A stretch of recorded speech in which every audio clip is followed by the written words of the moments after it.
manhã gloriosa, manhã que Deus preparou para nos abençoar, amém? O som está chegando bem? Amém. Amém? A mensagem que Deus colocou no meu coração nessa manhã, ela é uma mensagem que eu já ministrei, não a mesma mensagem, mas o mesmo texto, há muito tempo atrás. E o irmão já colocou ali Jonas. E esse é um texto, é um profeta, é um texto que fala muito ao meu coração. Eu disse uma outra vez que eu ministrei aqui que depois do texto do Sermão do Monte, um dos textos que mais Deus me leva a estudar é a vida de Jonas. Porque Jonas, ele é um profeta e na caminhada de Jonas, naquele episódio em que ele conta, ali narra tudo aquilo que um profeta precisa saber. Ali ele fala sobre obediência, ali nesse texto fala sobre misericórdia, tudo aquilo que um profeta para uma caminhada de saber, fala sobre estar no centro da vontade de Deus, sobre estar na presença do Senhor. Então é um texto que fala muito ao meu coração. Eu queria ministrar sobre esse texto dessa manhã. Na outra vez que eu ministrei, eu falei sobre os 4 capítulos, mas ontem à tarde, quando Deus me deu o texto, quando Deus começou a ministrar meu coração e confirmar essa mensagem, Ele me pediu para ministrar os primeiros 5 versículos.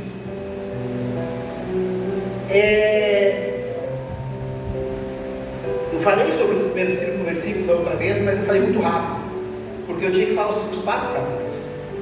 E nessa tarde de sábado, Deus foi falando no meu coração sobre esses versículos, sobre o que continha ali, sobre o mistério que estava por trás da letra daqueles versículos.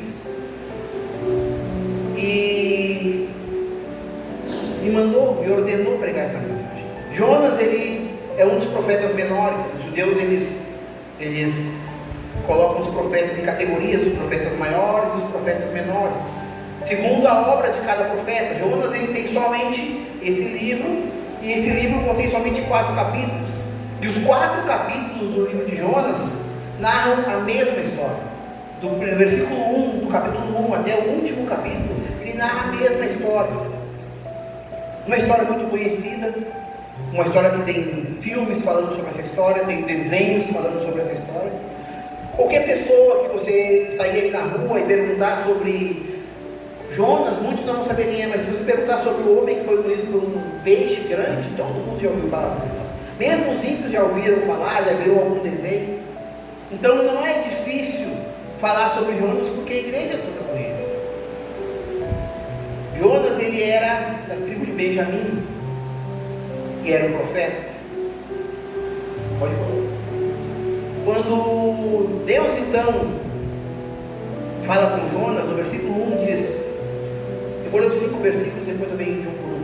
E veio a palavra do Senhor a Jonas, filho de Amitai, dizendo: levanta-te, vai à grande cidade de Nínive e clama contra ela, porque a sua malícia subiu até a minha presença. Porém Jonas se levantou para fugir da presença do Senhor para Tarsis, e descendo para Jope achou um navio que ia para Tarsis.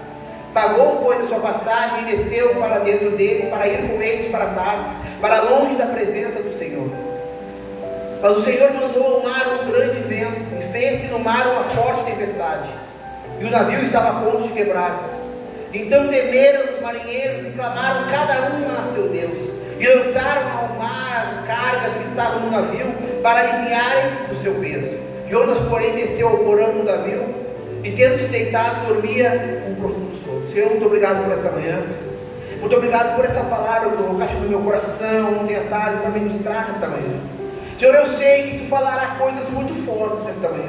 Eu sei que corações serão constrangidos nesta manhã. Eu sei que pessoas tomarão decisões para as suas vidas nesta manhã. E por isso eu Te sou grato, Senhor. Pai, que cada palavra que saia da minha boca seja carregada de unção, carregada de poder, carregada de autoridade espiritual, Senhor. Que cada palavra possa encontrar o coração das pessoas e causar o impacto dos desejos, frutificar da forma que Tu queres, Senhor. Que a Tua voz seja a voz ouvida nesta manhã, é o que eu Te peço em nome de Jesus. Amém. No versículo 1, então, a palavra diz: e veio a palavra do Senhor a Jonas, filho de Amitai. Nessa época, nós estamos falando do Velho Testamento, A palavra de Deus não vinha a todos os homens como nos dias de hoje. Nos dias de hoje, se você tem intimidade com Deus, se você tem relacionamento com Deus, você dobra o teu joelho na tua casa, fala com Deus e Deus fala contigo. Mas nessa época não era dessa forma. Nessa época Deus elegia pessoas, homens, a quem Ele daria a sua palavra, a quem Ele falaria, e esses homens então transmitiriam ao povo o que Deus disse, dariam a direção de Deus ao povo. E essa era a função de um profeta: ouvir a voz de Deus e transmitir para o povo aquilo que Deus disse, a direção que Deus deu. E nesse texto começa dizendo então que um dia, como um dia qualquer, veio a palavra do Senhor a Jonas. Isso não era incomum para Jonas. Provavelmente não era a primeira vez que Deus falava com ele. Ele era um profeta, tinha sido usado outras vezes. Mas quando veio a palavra do Senhor a Jonas, no versículo 2, então, vem aquilo que Deus disse a Jonas: levanta-te, vai à grande cidade de Nínive e clama contra ela, porque a sua malícia, em algumas traduções diz, e a sua maldade, outras diz a sua perversidade, subiu até a minha presença. Quando Jonas então ouve a voz de Deus e ouve essa sentença, essa oração que Deus deu a ele, essa ordem que Deus deu a ele, Jonas agora tinha que fazer uma escolha: obedecer a Deus ou obedecer a sua própria vontade.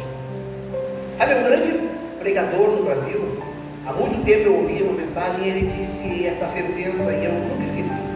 E ela ficou guardada no meu coração. Eu sempre digo para Deus: olha Deus, eu guardei ela no meu coração para não pecar contra ti. Ele disse: aquele que é escolhido por Deus deixa de ter escolha. E é verdade. A minha escolha não era pregar essa mensagem, porque era uma mensagem dura. No final você vai ver como é uma mensagem dura. Mas não é a minha escolha, não é o meu povo, não são as minhas ovelhas. O apóstolo disse: não fui eu que paguei na cruz. Então eu estou aqui só para fazer a vontade dele. Mas Jonas, ele não tinha esse entendimento. Jonas, quando Deus dá essa sentença a ele, ele tinha a sua própria vontade. A vontade dele era não ir a Nínive. Nínive era uma grande cidade, como diz a Bíblia, a capital da Síria. O povo de Israel, ele tinha muitos inimigos naquela época, e os assírios eram um dos mais poderosos. A Síria, nos dias de hoje, o território dela ficaria numa pequena parte ao sul da Turquia, todo o Irã e uma pequena parte ao norte do Iraque. Para os dias de hoje, você falando isso, não parece uma extensão de terra muito grande, não parece um povo tão numeroso. O Brasil dá 5, 6 vezes essa extensão de terra, e muitas vezes o número de pessoas que existiam naquela época na Síria. Mas para aquela época, o número de pessoas, hoje nós temos 16 bilhões de pessoas na Terra. Naquela época não tinha nem 10% disso. Então era uma das maiores nações da Terra. Os assírios, eles tinham um grande exército. Nações temiam os assírios, e eles eram um dos maiores inimigos. Os assírios, junto com os filisteus, foram os dois povos que mais se levantaram em guerras contra o povo de Israel. Os filisteus, eles ficam ali na Palestina, ficavam na Palestina, onde hoje é o Hamas, e a Síria ficava na região onde eu já falei. E os assírios, eles eram muito perversos, como diz a palavra. A sua malícia subiu. Eles eram um dos povos mais perversos que já existiram na face da terra até os dias de hoje. Os assírios, quando eles iam para a batalha, eles venciam a batalha e traziam os escravos. A primeira coisa que eles faziam era furar os olhos dos escravos. Eles esvaziavam os olhos dos escravos para que eles não pudessem se levantar em rebelião e não pudessem fugir mais da Síria. Eles eram extremamente cruéis. Até hoje existem algumas torturas que foram inventadas pelos assírios, que a ONU e os direitos humanos colocaram no seu tratado, que é proibido uma nação fazer a outra, mesmo em estado de guerra. De tão forte que eram as torturas, de tão humilhante que eram as torturas que os assírios inventaram. Algumas dessas torturas foram usadas agora pelo Hamas na invasão de Israel. Quando eles trouxeram algumas pessoas de Israel para dentro da Palestina, para dentro de Hamas, algumas dessas torturas foram feitas por eles.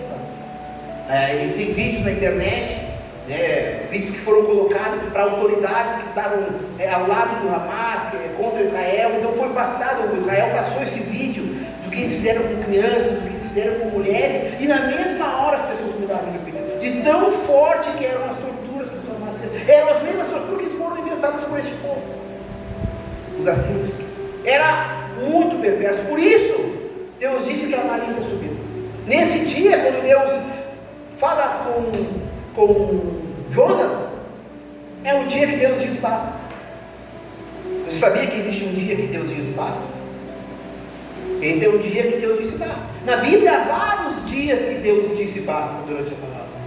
Um dia Deus disse basta para a geração de Noé. Um dia Deus olhou para a terra e viu Noé e disse: esse é um homem reto, esse é um homem que anda comigo. A Bíblia está escrito: Noé andava com Deus, mas ele era o único. Então Deus diz basta para aquela geração. E ele dá uma ordem a Noé. Ele diz: Noé, constrói uma arca. E ele dá todas as especificações de como seria essa arca: madeira, quantidade de madeira, altura, profundidade, largura, tudo, portas, janela, tudo como deveria ser. Deus dá as especificações para Noé. Mas Deus, ele é um Deus misericordioso. Nosso Deus é um Deus de novas oportunidades. Nesta manhã, você está tendo uma nova oportunidade. Nesta manhã, Deus te trouxe a este lugar para ouvir a sua palavra, para te dar uma nova oportunidade. E na época de Noé não foi diferente. Quando Deus disse basta, Deus disse a Noé para construir a arca. Ele deu 120 anos para que Noé pregasse a palavra, para que aquelas pessoas pudessem se arrepender e também serem salvas.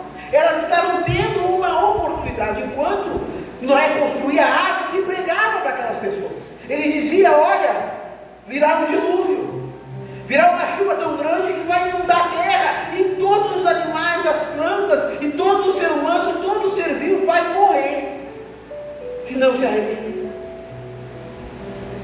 Nesse dia, Deus disse basta para o povo de Nínive. Deus disse basta para os assírios. Mas também Ele deu uma nova oportunidade. Antes dele destruir aquele povo, Ele enviou o profeta. Ele enviou o homem de Deus. Ele disse: Jonas, vá, levanta-te e vai à grande cidade de Nínive e clama contra ela. Deus estava dando uma nova oportunidade para ele. Uma oportunidade de se arrepender e não ser destruído. Como você está tendo nesta manhã uma oportunidade. Teve no outro domingo. Eu não sei se vai ter uma próxima oportunidade no outro domingo. Mas hoje você está tendo a oportunidade. O problema aí era o coração de Jonas. O povo assírio, ele tinha uma característica, tinha uma estratégia. Quando ele se levantava contra o povo de Israel, você sabe que o seu inimigo tem uma estratégia? Ele não te ataca de qualquer forma. O diabo, ele não ataca o povo de Deus de qualquer forma. Ele tem uma estratégia. E ele deu uma estratégia aos assírios. Quando os assírios se levantavam então em guerra contra o povo de Israel, eles tinham um grande exército. Então uma grande parte do exército lutava contra o exército de Israel. O exército contra o exército. Mas uma outra parte, um pelotão, um batalhão, não sei como se chamava, mas uma outra contingência de guerreiros da Síria, eles contornavam a batalha, passavam ao largo e iam atacar os profetas e os sacerdotes. Era uma estratégia, porque o diabo sabia nessa época que o povo não tinha acesso a Deus. Só quem poderia levar a Deus os pedidos eram os sacerdotes. Os sacerdotes, eles então ouviam o povo e levavam os pedidos a Deus. E os profetas ouviam a Deus e traziam a resposta ao povo. Os assírios sabiam com essa estratégia que se eles matassem os profetas e matassem os sacerdotes, o povo ficaria à mercê, porque ele não teria mais como ouvir a voz de Deus, ele não teria mais como se comunicar com Deus. A estratégia era perfeita. O teu inimigo tem estratégias perfeitas, individuais para te pegar. Mas nosso Deus também é um Deus de estratégias. Quantas vezes os assírios se levantaram contra o povo de Israel e eles nunca conseguiram eliminar todos os sacerdotes, nunca conseguiram eliminar todos os profetas, mas em algumas oportunidades eles conseguiram levar alguns escravos. E Jonas sabia o que eles passavam lá. Jonas sabia o que aqueles filhos de profetas, esposas, filhas, profetas, sacerdotes, e aquelas pessoas que eram levadas, Jonas sabia que os olhos delas eram furados. Jonas imaginava a tortura que elas estavam passando lá.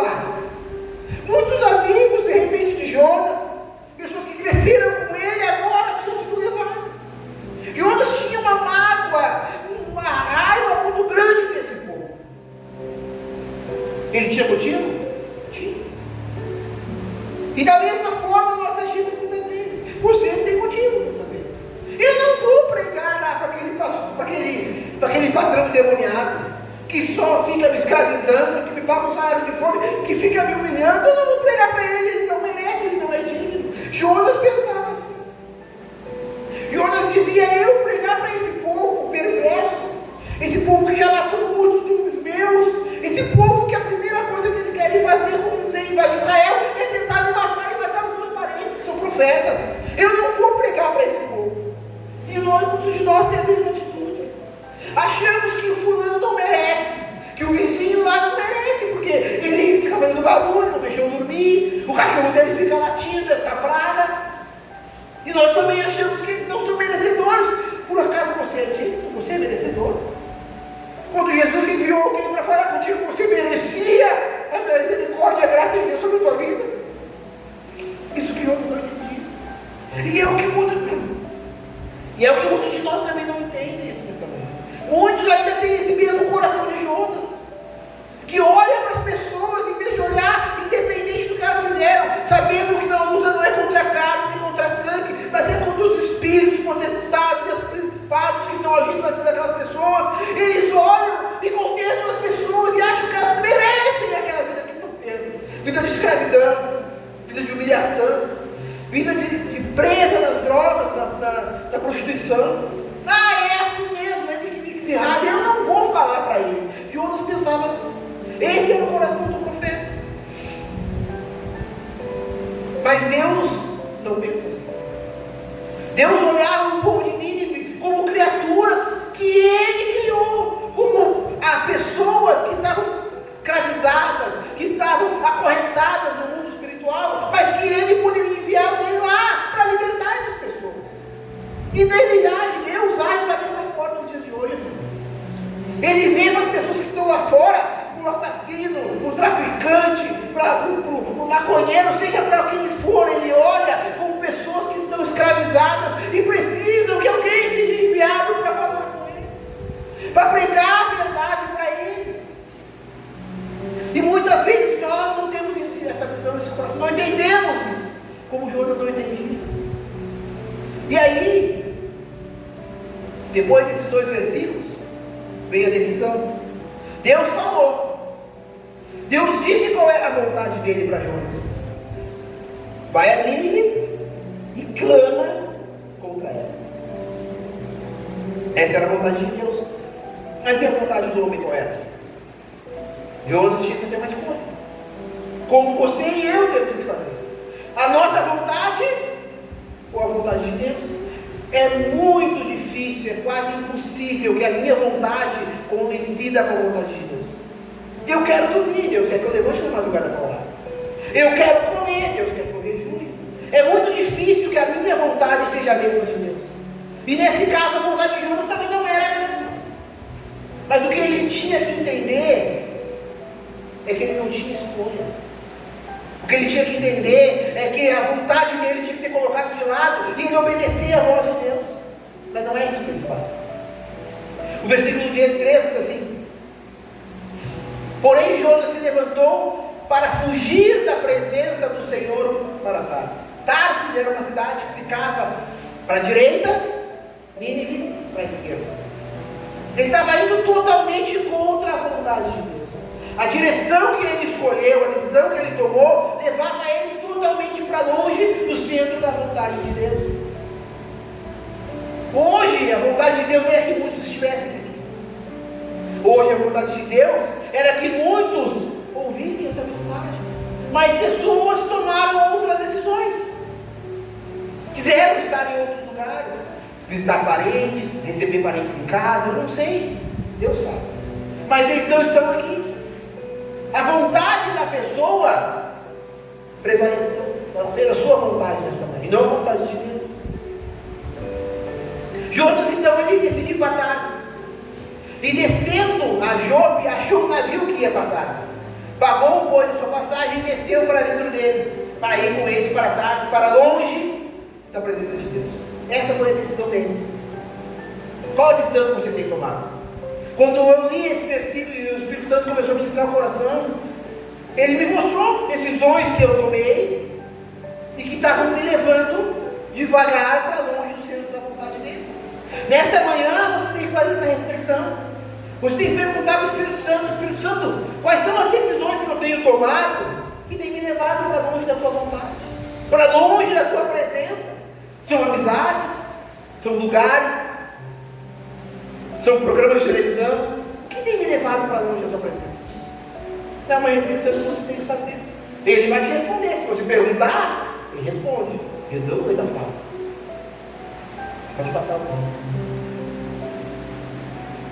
Então, no versículo 3, nós vimos que Jonas desobedeceu. E quando a desobediência vem logo após a consequência da desobediência.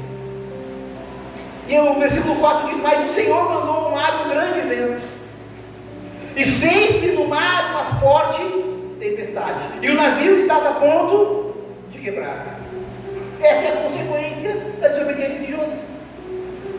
Jonas estava passando por essa consequência porque ele fez uma escolha do seu coração.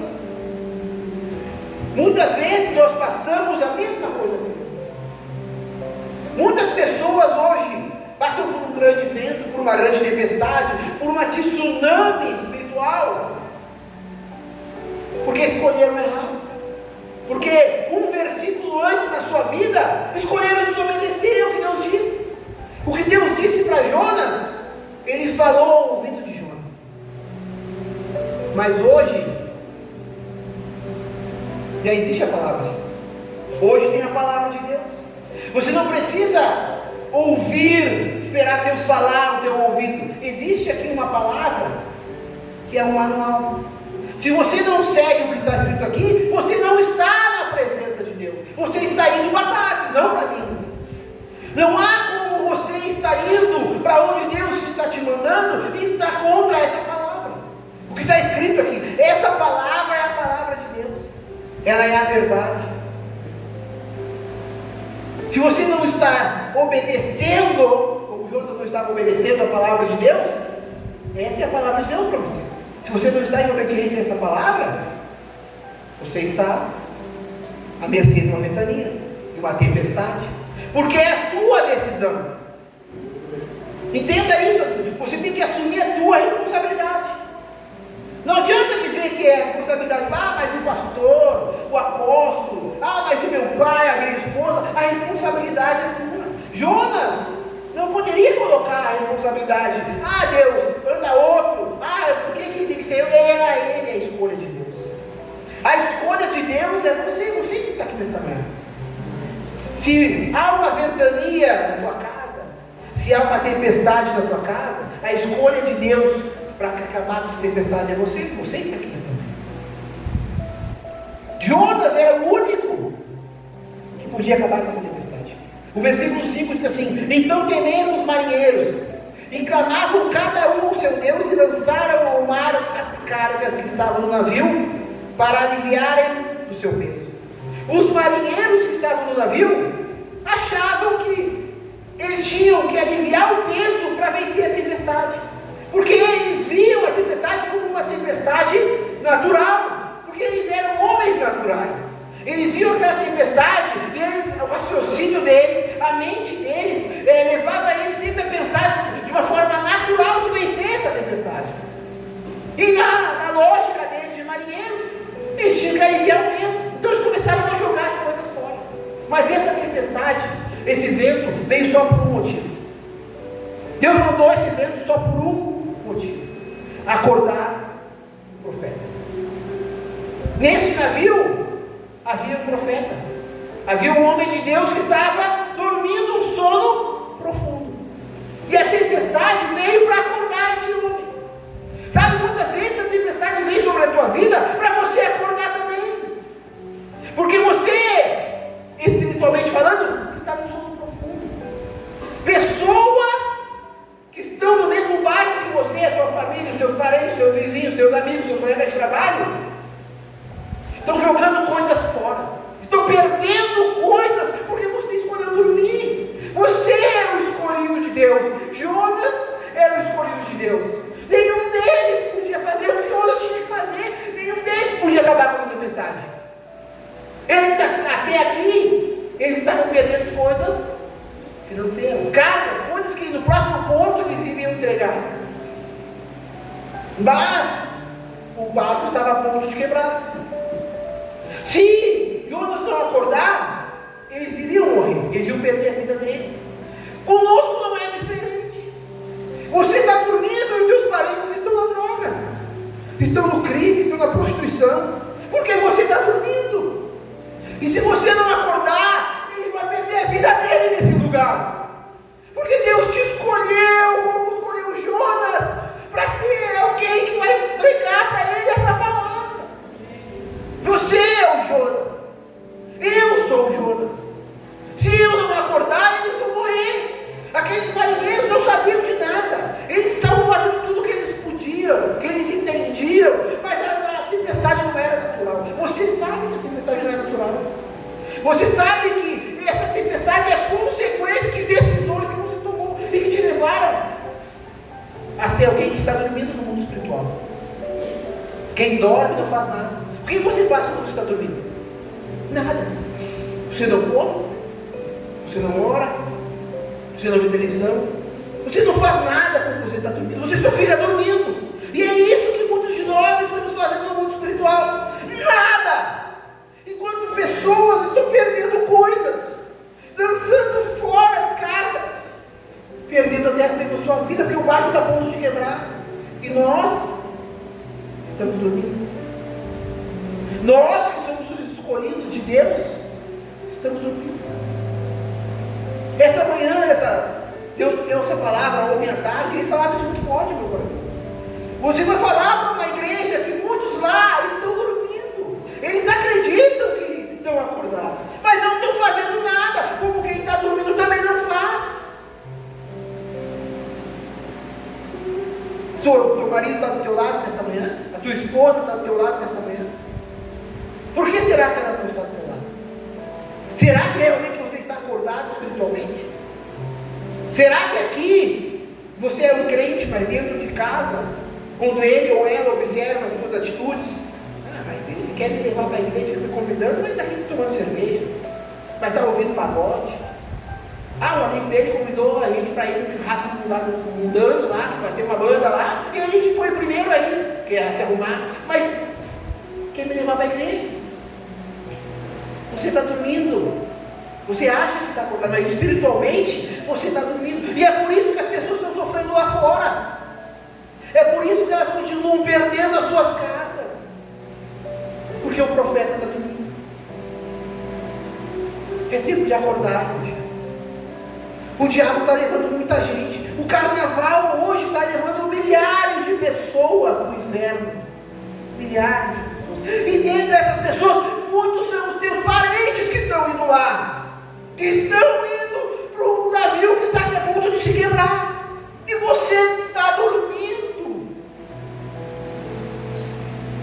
O Espírito Santo falava isso muito forte. Ele gritava isso no sábado à tarde no teu coração. Diz para eles que é hora da igreja acordar. Que se eles não acordarem, eles vão perder todas as cargas e vão perder as suas vidas. Eles têm que acordar. É difícil pregar lá fora para o teu parente que tem um vício de bebida? Era difícil para Jonas de pegar ele. Ele também tinha os seus motivos. Eu sei que você tem os seus motivos. Se eu perguntar para você, se eu sentar com você, você vai dizer: mas é que tu não conhece meu pai. É que tu não conhece o meu filho. Ele é assim, ele faz isso, ele faz aquilo. Eu sei que você tem motivos. Mas Deus te enviou.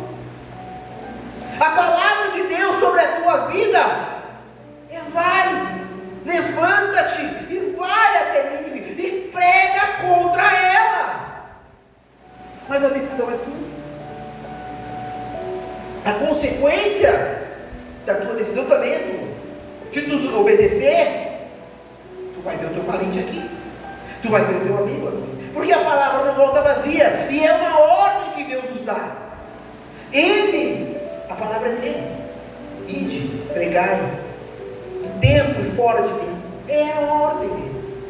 Mas se você não obedecer, teu parente vai continuar perdendo coisas lá fora, teu amigo vai continuar perdendo coisas lá fora. Se Jonas não tivesse acordado, se aquele dos outros versículos fala, o capitão não tivesse descido, não tivesse acordado Jonas, eles teriam morrido. A única forma da tua casa sobreviver é que você resolver acordar. Mas eu não posso fazer isso por você.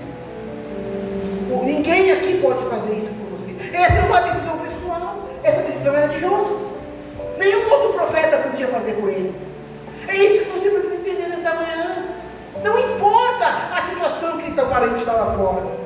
É você que Deus levantou para ganhar a vida dele. Porque você tem que se manter acordado no mundo espiritual. Se você estiver dormindo, ele vai morrer. Os russos podem começar. Quando Deus me deu essa mensagem hoje à tarde, eu não queria pregar essa mensagem, porque era uma mensagem muito forte. Mas aí Deus me lembrou do que o pastor Gabriel falou no domingo passado. Que nesse lugar, você não vai ouvir o que você quer ouvir. Você vai ouvir o que você precisa ouvir. Que desse altar vão sair palavras que vão edificar a tua vida, que vão te fazer crescer, que vão te fazer vencer lá fora. Não são palavras para massagear teu ego. É uma palavra dura? Dizer que você está dormindo? É uma palavra dura. É uma palavra dura para que o Espírito Santo confronte você a esse ponto, a esse nível. Mas é a verdade, aqui é pregada a verdade. Eu não poderia fazer a minha vontade. Eu tinha mais 2 ou 3 mensagens para escolher para ministrar aqui nessa manhã. Mas eu não podia fazer a minha vontade, porque o escolhido, ele não faz a sua vontade, ele deixa de ter vontade. Eu não faço mais aquilo que eu quero. Não vivo mais eu, mas Cristo vive em mim. Eu faço o que Ele me mandar fazer. E se Ele me disser para você que o barco está a ponto de quebrar e que você está dormindo, eu vou dizer. Porque eu não vou ser cobrado depois, tá? Quando chegar diante de Deus, eu não vou ser cobrado por não ter falado. Eu não quero chegar diante de Jesus e Ele dizer: se tu tivesse pregado com autoridade, se tu tivesse falado com coragem naquela manhã, eu teria convencido, o Espírito Santo teria convencido ele, teria convencido ela, e ela teria despertado, e seria tudo diferente daquela casa. Eu não quero ser cobrado. Por isso que eu estou pregando essa mensagem nessa manhã. Mas a decisão, como sempre, é tua. Agora, você tem um momento de decisão. A palavra do Senhor, a palavra que veio a Jonas, veio para você nessa manhã também. A palavra veio para o teu coração também.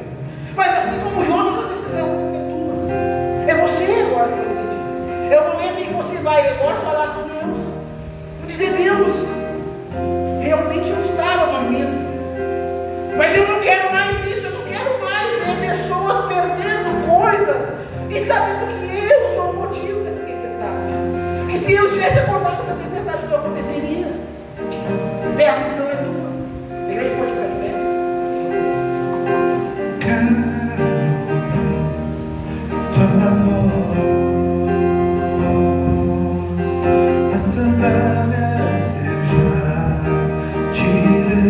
Fala com Deus nessa manhã. Não saia por essa porta perdendo essa oportunidade. Ele que preparou essa oportunidade para você nessa manhã. Mas você vai aproveitar se você quiser.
vida.